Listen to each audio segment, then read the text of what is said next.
আজকে আমরা চলে গিয়েছি রবীন্দ্র কুঠিবাড়িতে। সারাদিন কি করলাম, কোথায় গেলাম, সব থাকছে আজকের ব্লগে। আসসালামু আলাইকুম, কেমন আছেন সবাই? আমার নতুন একটি ব্লগে আপনাদের স্বাগতম। রবীন্দ্র কুঠিবাড়িতে আমার প্রথমবারের মতো যাওয়া। সেখানে খোলা পরিবেশ আর গাছগাছালি দেখে আমার মন তো ভীষণ ভালো হয়ে গিয়েছিল।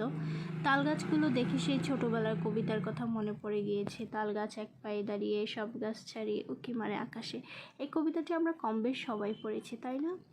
সেখানে রবীন্দ্রনাথ ঠাকুরের স্মৃতি বিজড়িত কিছু জিনিসগুলো রেখে দেওয়া হয়েছে একটা মিউজিয়ামের মতো করে। তার চাষাবাদের জিনিস, তারপর পালকিতে চড়েছে যেত সে পালকিগুলো রাখা হয়েছে। একটা হাত পালকি ছিল, সে হাত পালকিতে করে বিভিন্ন জায়গাতে যেত। তো সব কিছু আসলে ভিডিও করা পসিবল হয়নি, কারণ সেখানে ভিডিও করা নিষেধ ছিল।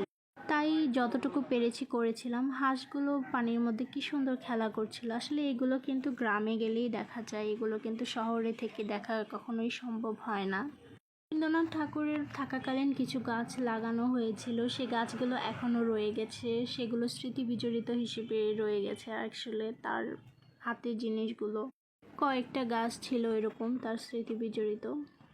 তো গাছগুলো খুব সুন্দর ছিল আর বিশাল আকৃতির ছিল। এই প্রাচীরের ডিজাইনটা নাকি নদীর ঢেউয়ের সাথে মিল রেখে করা হয়েছিল। তো বেশ ভালো ছিল। সব কয়েকটা প্রাচীরই এরকম ডিজাইনের ছিল। তো ওখানে হচ্ছে আবার রবীন্দ্রসঙ্গীতের আয়োজন ছিল, যেখানে সবাই হচ্ছে ভিড় করছিল রবীন্দ্রসঙ্গীত শোনার জন্য। আসলে এরকম সারাদিন কাটানোর মতো খুব সুন্দর একটা জায়গা ছিল। এরকম খোলা পরিবেশে গেলে সবারই মন ভালো হয়ে যায়, আর ঘোরার জন্য এরকম জায়গাটা আসলে খুব ভালো লাগে। পরিবার সহ এখানে আসে সারাদিন কাটায়।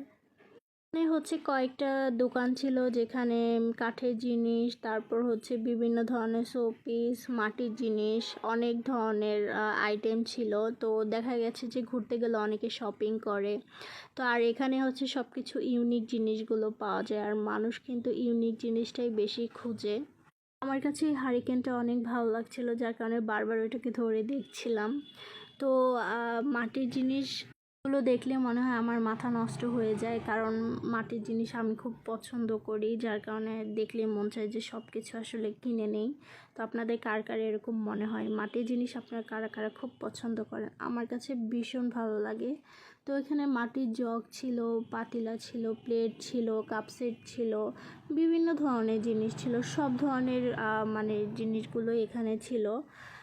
বড় একটা পাতিলা আর হচ্ছে কাপ সেট নিয়েছিলাম। আমার শাশুড়ি মার অনেক দিনের ইচ্ছে ছিল এরকম একটা পাতিলাতে সে গরুর গোশত রাখবে, তো তার কথা চিন্তা করে আমি এটা কিনেছিলাম। তো সবাই ভালো থাকবেন, সুস্থ থাকবেন, আর আমার আজকের ব্লগটা কেমন ছিল অবশ্যই জানাবেন। আল্লাহ হাফেজ।